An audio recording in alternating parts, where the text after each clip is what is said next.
Hey everybody, welcome back to Greg's Kitchen, welcome back to Cumberlachia, and welcome to Crocktober. This year I got invited again by my friend Jenny Goff to join in her collaboration. I think this is the third year that I've been part of it. All month long you guys have, or if you haven't seen, I'm going to put the list down below in my description. Also, the link to this recipe, it'll be on my website as well, so I'll put everything there on gregs-kitchen.com. You need to go back and check out all these wonderful videos. This year, Jenny had so many people. I think we had 2 people a day. Mine's the 30th. I don't know why she put me at the end of the month. I think she's worried about what I might do. But no. So that you're going to get over 60 recipes this month that you can either use the crock pot slow cooker, or if some people are using the Instapot.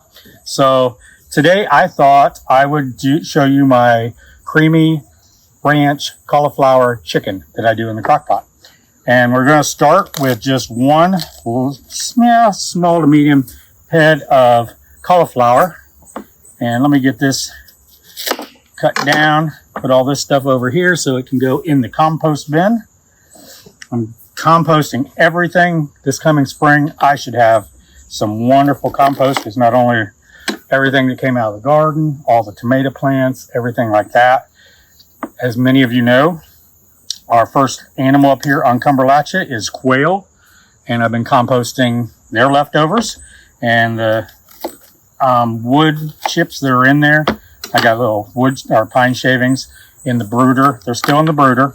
Let's see, today's Sunday, so they're 4 weeks. Well, the oldest one, the one we hatched, is 4 weeks old. And if you guys haven't seen the video, we had a bad hatch, so I got my eggs on Amazon, or not Amazon, on eBay, and I don't think they were as fertile as they should have been. So I went out and bought a bunch of babies. I'll show you some pictures here of them when they were first in the incubator, or not incubator, but the brooder. And then this is a picture of them now. They're getting so big and so beautiful.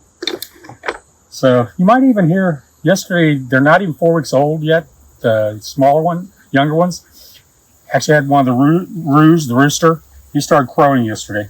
I put a little sand bath in there for him to play in. They loved it. I'm just going to put all the cauliflower in here as I break it apart. And you don't want small pieces. You want kind of big, because this is going to cook all day.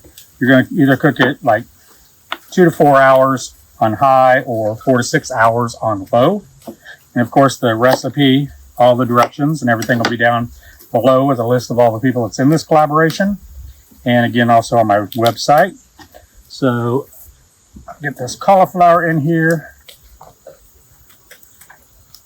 And this is just, I think it's a wonderful fall dish. You can make it year round, but there's something about it, nice and thick and hearty. Get you in there. So we got our cauliflower in there. And I'm not going to waste any of this. I'm just going to pour that in there too. And for some of you that do not follow Greg's Kitchen, shame on you. Now, if you haven't followed me in the past and you don't know why I'm standing out here in the middle of the woods, actually, I'm in the woods in the Appalachian Mountains, more specifically Cumberland Mountains in northeast Tennessee. So we named our homestead that we're putting together. I'm going to put my lid on here because the leaves are still falling. They're falling like crazy. We don't need leaves in there. Not that kind of leaves. But we have our homestead up here, and we named it Cumberlachia. We combined Cumberland Mountains and Appalachian Mountains and came up with Cumberlachia. So if you're wondering what I'm doing here, that's why. I'm standing in the middle of our woods up in northeast Tennessee. We have about 7 acres up here. We've only done work on about 1 acre of it. We're living in our camper right now. So if you want to see the progression of that, I am going to start putting videos over on our new YouTube channel, Cumberlachia Homestead, and just show you some of the things we're doing. I'll do all my cooking videos here in Greg's Kitchen, or Greg's Cumberlachia Kitchen, but I'll put things like the quail and different things like that I'll put over on the Homestead page. So if you're not interested in cooking and you're more interested in that, you can go over there and watch those too. Or I would prefer you'd watch both. Got a little skin there. So now I'm chopping up the onions, and I got them kind of big pieces also. Like I said, this stuff's going to cook all day long. I don't want it to just turn down to mush. So So I'm going to put those in there. This one in half. So basically I'm cutting each half in half and then in 6. So get that all spread out in there. Put that back on there. Don't need this. Here's my towel. Now usually I would put 2 tablespoons of flour in here, and that's just to help thicken it up during the cooking process. But instead, I'm going to use some dehydrated okra. Mom sent this to me. Our friend Charlotte is actually the person that I believe dehydrated this. Maybe it was Mom. Can't tell by the writing. It was either Mom or Charlotte, but Mom got it to me. And what's nice about okra is once it's dry, you can put it in a dish. It's going to get all the moisture built back up, and it's going to rehydrate. But it's also going to help thicken whatever the fluid is. So I like to put maybe about a 1/4 cup of dried okra in here. If you don't have dried okra, don't worry about it. Go ahead and just use like 2 tablespoons of flour, and that'll help thicken it up as well. I would, when you do the flour though, just sprinkle it over the top before you pour in the liquid. So let me put this over here. Got a leaf in my water. So next I'm going to use about a half a bag of small baby carrots. Brody is going to get the others as treats. He loves baby carrots. And if you don't know who Brody is, he's my little Shetland sheepdog, Sheltie. Here's a little picture of him. I'll show you up here. He loves these things. He's still a little unsure about these woods, and up here he likes going out and exploring a little bit. But as soon as he hears a noise, he's like, okay, I'm ready to go back in the camper. And when it's hot out, he's not even interested in being out here. He wants to be in the camper where it's nice and air conditioned. Okay, so next I'm going to put 1 can of cream of chicken soup. Get that, and I know I have a spoon here. Where did I put my spoon? Okay, so I'm just going to put this across the top in dollops, because I'm still going to put chicken stock in here, and it's going to go straight to the bottoms, of course, because it's nice and liquidy. This is going to start cooking and dissolving and just coating everything as it goes down. There we go. That. And as I mentioned, chicken stock. I like chicken stock. I like my own home canned chicken stock, but I don't have any here. It's all in our storage unit, and it is air conditioned, so it's climate controlled, so nothing's going bad. I got all my canned food there until we get the cabin built. So instead, I'm just going to use about, 1 cup of water, and let me grab my spoon back and get it rinsed off. It's got my chicken soup on it. And I'm just going to use a good heaping tablespoon of my Better Than bouillon. This stuff is great. This is the roasted chicken, and it's got reduced sodium, so I'm not worried about the salt. So I'm just going to mix that in there. And this is great, so if you don't, I have the onion, I have the chicken, I have the beef, I have all of them, even the vegetable stock that I keep in the fridge. Because just that quick, you got chicken stock, and it's so much richer and so much more flavor. So I like using it. So I'm just going to pour this right around the top. Like I said, it's all going to the bottom. All right. Now, I'm also going to take and sprinkle. You can use 1 envelope of the, where did I put it? Ranch dressing mix. But instead of using that, I always make my own. So I'm just going to put, I'm not even going to spoon it. I'm just going to put about tablespoon and a half my ranch dressing mix right in the top. There we go. That's going to make it nice and creamy. I'm also going to put some oregano in here. This is my oregano that I grew here in the garden and dried out. Probably about a teaspoon of dried oregano. I'm going to put about a teaspoon, maybe a half a teaspoon of salt. Be careful when you're using the chicken stock that's already got salt in it. Adding salt, you're going to get it over salty. You might want to wait till the end to taste it. And a couple good grinds of black pepper. And I could not find any good garlic cloves, so I'm going to cheat and I'm going to use my jarred garlic, minced garlic, and I'm going to put about a teaspoon, maybe a teaspoon and a half. You know I like my garlic. Never have too much garlic. Right in there. And garlic powder. Even though I got the garlic in there, I see leaf falling over. I still put a little bit of garlic powder in here. And I'm just going to put a couple pinches. I'm going to leave the garlic powder open because I've got all the vegetables that's going to cook in there, all the seasonings. Last, I have the chicken. So I'm just going to salt and pepper. And I'm using 6 chicken thighs. You can use chicken breast if you prefer. I just like the flavor and the moistness of the chicken thighs. Of course, I'm going to put a little garlic powder right on top here. And some sea salt.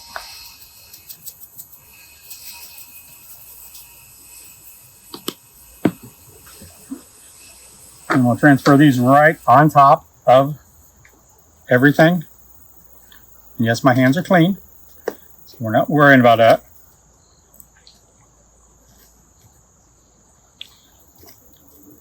And this is something you can put together before you go to work in the morning once kids get off to school and doing your stuff at home. Just put this all together. Put that in the trash. Hold on, I'm gonna wash my hands. Okay. Get my towel out from underneath here. Now I'm going to put the lid on this. We're going to cook it. You can do 2 to 4 hours on high. I'm going to do low today, and I'm going to do about 6 hours. You can do 6 to 8 hours. I'm going to check it at about 6 hours, and I'm just going to put it on low here and get it started. All right, we'll be back in about 6 hours and see how it came out. Okay, everybody, we're back, and it's been about 5 hours. And I'm going to first do a disclaimer right away.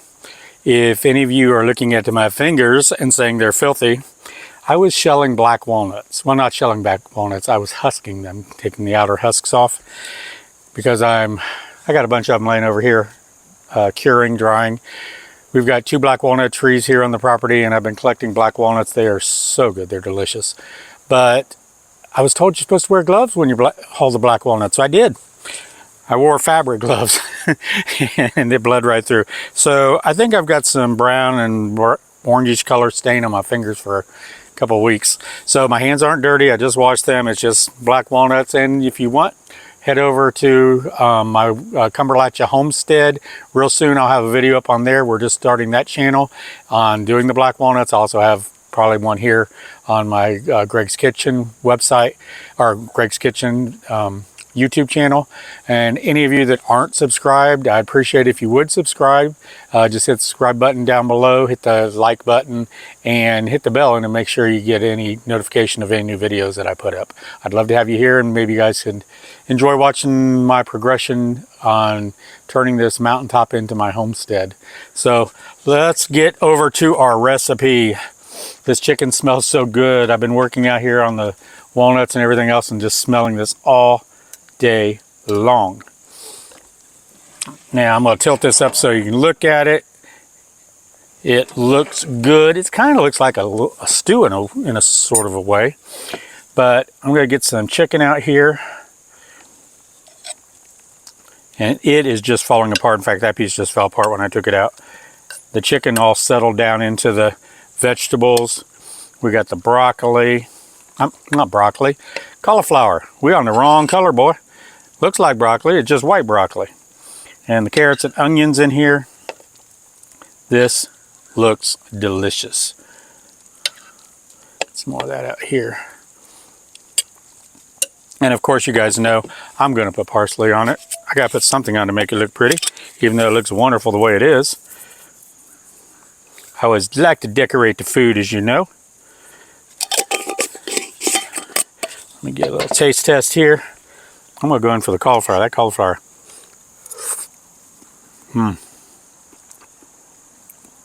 You can taste the ranch mix all through the cauliflower. Nice and tender. Sorry about that. That's really hot. It's boiling. That should be hot. Let me get in here in this chicken. Actually, I can just grab this piece that fell apart.